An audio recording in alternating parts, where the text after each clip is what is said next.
ಎಲ್ರಿಗೆ ನಮಸ್ಕಾರ. Santosh sir, Devaraj sir, ಗುರು sir, ಉಪಿ, Ganesh ಅವರೇ, ವೇದಿಕೆ ಮೇಲೆ ಎಲ್ರಿಗೆ ನನ್ನ ಹೃದಯಪೂರ್ವಕ ನಮಸ್ಕಾರ. ತುಂಬ ಇಮೋಷನಲ್ ಆಗ್ತಾ ಇದ್ದೀನಿ. 25 ವರ್ಷ ಆಗಿದೆ ಅಂತ ರೆಟ್ರೋಸ್ಪೆಕ್ಟಲ್ಲಿ ಅನಿಸ್ತಾ ಇದೆ, 25 ನಿಮಿಷ ಆಗಿದೆ ಅಂತ. Babu sir, thank you so much for this opportunity first of all, and especially Naganna sir, thank you so much. Vishnu sir ನನ್ನ ಇಷ್ಟು ಒಂದು ಸ್ಟಿಲ್ ನ್ಯೂಸ್ ಪೇಪರಲ್ಲಿ ನೋಡಿ ಆ ಸ್ಟಿಲ್ ಅವ್ರು ಕಳಿಸಿದ್ರು, ನನಗೇನೋ ಜ್ಞಾಪಕ ಇದೆ. ಸೊ ಅವಾಗ ಅದು ಖಂಡಿತ ಸತ್ಯ. ನಿಮಗೆ ಅಷ್ಟೊಂದು ಮೆಮ್ರಿ ಪವರ್ ಹೇಗಿದೆ ಅಂತ 25 ವರ್ಷದೆಲ್ಲ ಕ್ಲಿಯರ್ ಆಗಿ ಜ್ಞಾಪಕ ಇದೆ ಅಂತ ನನಗೆ ಒಂಥರ ಆಶ್ಚರ್ಯ ಆಗ್ತಿದೆ. ಬಟ್ ತುಂಬ ಕರೆಕ್ಟಾಗಿ ಹೇಳಿದ್ರಿ. ನನಗೆ ತುಂಬ ಆಸೆ ಇತ್ತು, ಬಟ್ ತುಂಬ ಭಯ ಇತ್ತು. ಬಿಕಾಸ್ ನಾನು ತುಂಬ ಹೊಸ ನಟಿ ಅವಾಗ, ತುಂಬ ಚಿಕ್ಕವರು. ರೆಸ್ಪೆಕ್ಟಿಂದ, ಭಯದಿಂದ ನಾನು ಕೇಳಿದೆ, ಎಲ್ಲ ನನ್ನ ಕೈಯಲ್ಲಿ ಸಾಧ್ಯನಾ ಇಷ್ಟು ದೊಡ್ಡ ಮೂವಿ. ಆ್ಯಂಡ್ ನಾನು ಉಪೇಂದ್ರ ಅವ್ರ ಹತ್ರ ಕೇಳಿದೆ. ಆಮೇಲೆ ಐ ಥಿಂಕ್ ಸರ್ದು ಯಜಮಾನ ಮೂವಿ ರಿಲೀಸ್ ಆಗಿತ್ತು ಅವಾಗ, ಅದಕ್ಕಿಂತ ಆಗಲಿಲ್ವಾ ಅದನ್ನು? ಓಕೆ. ಬಟ್ ತುಂಬ ಖುಷಿ ಆಯಿತು.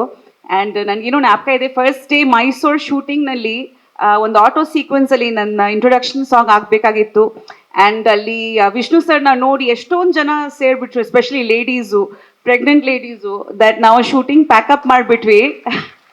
ಶೂಟಿಂಗ್ ಮಾಡೋಕ್ಕಾಗಲಿಲ್ಲ ಬಿಕಾಸ್ ಅಷ್ಟೊಂದು ಜನ ಬಂದುಬಿಟ್ರು. ಅವಾಗ ನನಗೆ ಗೊತ್ತಾಯ್ತು, ಓ ಮೈ ಗಾಡ್, ಇಷ್ಟೊಂದು ಕ್ರೇಜ್ ಇದೆ ಇವ್ರಿಗೆ.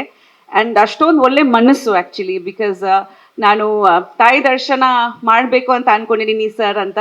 ಆಮೇಲೆ ಹೇಳಿದರು, ನೀವು ಅಂದ್ಕೊಳ್ಳೋದು ಬೇಡ, ತಾಯಿ ನಿಮಗೆ ಕರಿಬೇಕು, ಆವಾಗ ನೀವು ಹೋಗೋದು ದರ್ಶನಕ್ಕೆ ಅಂತ ಹೇಳಿದರು. ಸೊ ಆ ಚಾಮುಂಡಿ ತಾಯಿ ಬ್ಲೆಸ್ಸಿಂಗ್ಸು ದಟ್ ನನ್ನ ಈ ಮೂವಿ ನನಗೆ ಸಿಕ್ತು. ಕೋಟಿಗೊಮ್ಮ ನನ್ನ ಫಸ್ಟ್ ರಿಲೀಸ್ ಆ್ಯಕ್ಚುಲಿ ಕನ್ನಡದಲ್ಲಿ. ಈ ಒಂದು H2O ಶೂಟಿಂಗ್ ಮುಂಚೆ ಸ್ಟಾರ್ಟ್ ಆಗಿತ್ತು. ಸೊ 100 ಡೇಸ್ ಆಗಿ ಇವತ್ತು 25 ವರ್ಷ ಆಗಿ ತಿರ್ಗಾ ರಿಲೀಸ್ ಮಾಡ್ತಾ ಇದ್ದೀರ ಅಂತ ಕೇಳಿ ತುಂಬ ಖುಷಿ ಆಯಿತು.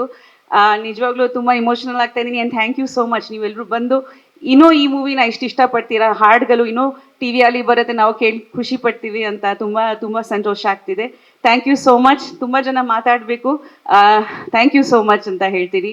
ಆ್ಯಂಡ್ ಹೀಗೆ ನಿಮ್ಮ ಸಪೋರ್ಟ್ ಕನ್ನಡ ಚಲನಚಿತ್ರ ಮೇಲೆ ಇಲ್ಲಿ ಅಂತ ಕೇಳ್ಕೊಂಡು ನಮಸ್ಕಾರ. Thank you.